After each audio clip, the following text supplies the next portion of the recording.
In the whirl of centuries. The film you are about to see was made by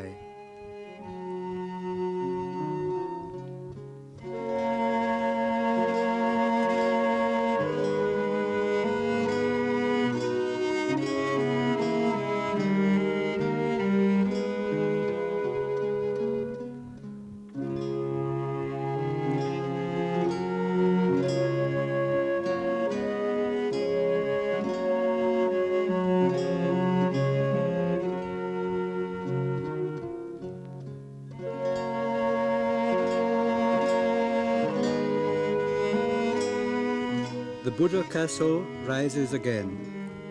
This royal palace, the one-time seat of Hungary's monarchs, was burnt down during the Second World War. Today, it is becoming a unique museum housing the main cultural treasures of Hungary. Throughout the country's history, the Buddha Castle has always been a symbol, and a symbol it remains.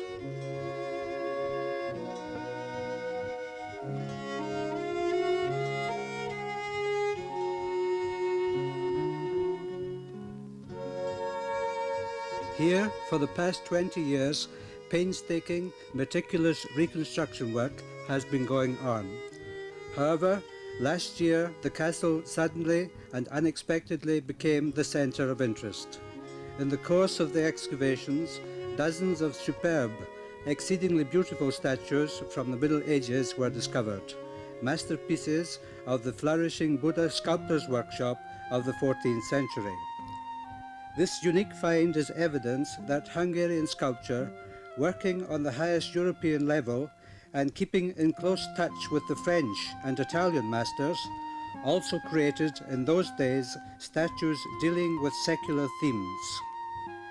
The castle still lay in ruins when the outstanding contemporary Hungarian poet, Gyula Ilyes, wrote his poem, The Castle Above the Water. The poet's words seem to materialize now. The thundering assault sealed yesterday in its grave, but brought to light the immured yesteryear, calling to life palaces that had fallen to ashes. Thus the canvas may conceal wonders if its top layer cracks and splits, and an older painting flashes its colors from beneath.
There is no other spot in Hungary whose past could be so rich in events and so palpable as that of the Castle district. The historic layers, built up one upon the other, unfold the country's history like the pages of a picture book. The Buddha Castle is a mirror to the most important stages of Hungarian history.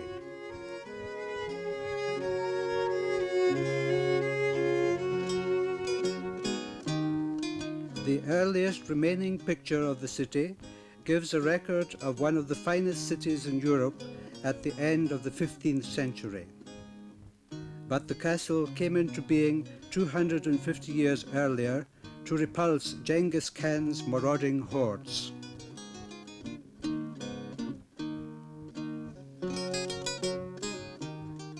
A poet of the age describes the castle built in the 14th-15th century.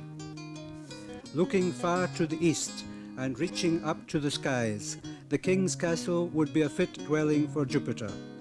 Richly encrusted roofs shining brightly, beams covered with gold, splendorous statues worthy of Phidias, reliefs, tiled stoves and tableaus carved from Paros marble glitter like a row of mirrors.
Hungarian Renaissance, European culture, a lovely yet painful episode of Hungarian history.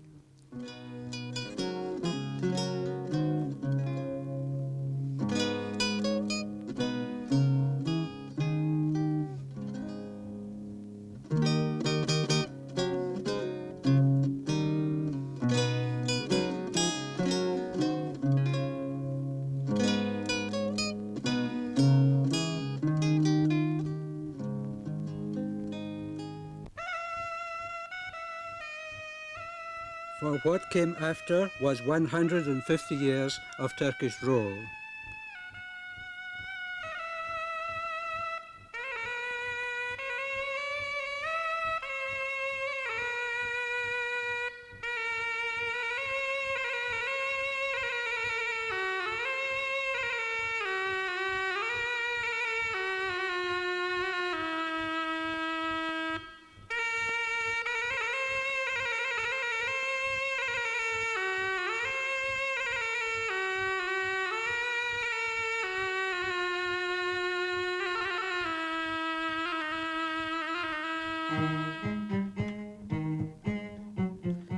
The retaking of Buda from the Turks was a powerful undertaking that stirred the whole of Europe, several portrayals of which were left to us today.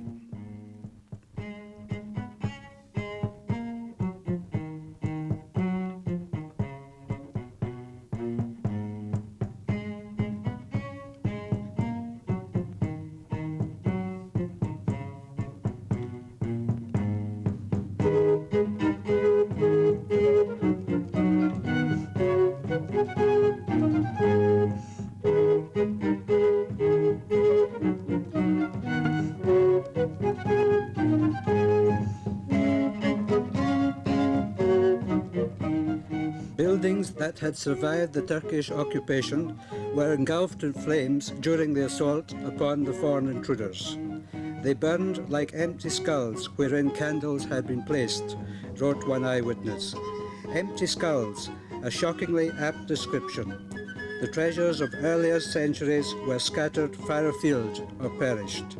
And amidst the old city's smouldering ruins, the merely 500 surviving citizens shuddered in the autumn night.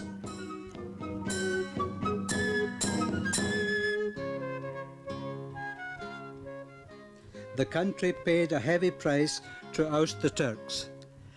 Then followed further centuries of Habsburg rule with ceaseless attempts at total assimilation, colonization. And all this the castle's fate expresses faithfully. Reconstruction, using the stones of the riven walls, began already at the beginning of the 18th century. Appeals for donations were made to the counties and towns.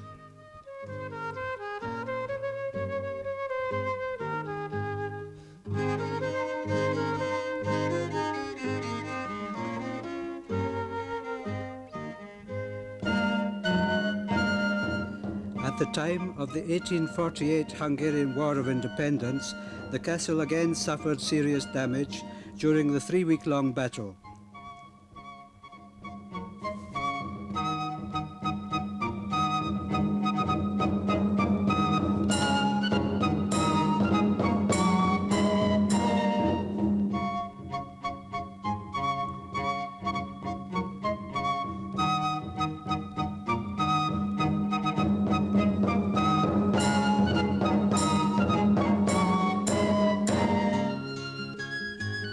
Renovation work began in 1851. In the second half of the 19th century, the castle was several times further completed, some sections being rebuilt and expanded. The aim of 2 centuries of building work, which cost enormous sums, was to erect a palace that would serve as the permanent seat of the Hungarian king.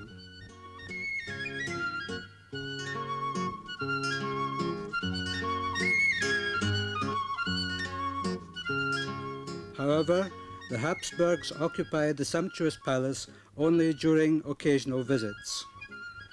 Built with the care and sweat of 200 years, the castle stood complete, but empty and without purpose, in the capital of a country of secondary status in the Austro-Hungarian monarchy. Thus ended a significant period in the castle's history.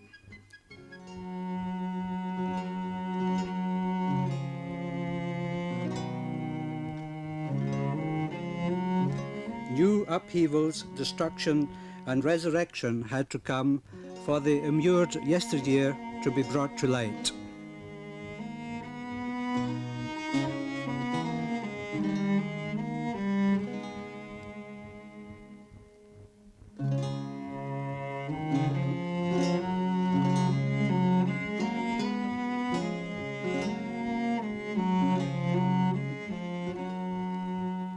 The Buddha Castle's graveyard of statues preserved unmatched treasures for us, and wherever picks and shovels dig into the soil, newer and newer treasures emerge.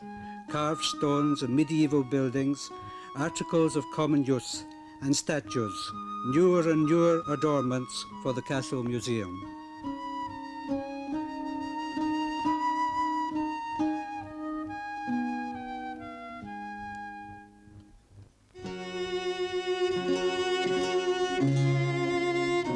The Castle district, extending over barely 1 square kilometre, is Hungary's living history. Often it won such significance as though in itself it symbolised the country. We look upon its again youthful walls with such love, for before our eyes the castle grows to be the new symbol of our new life.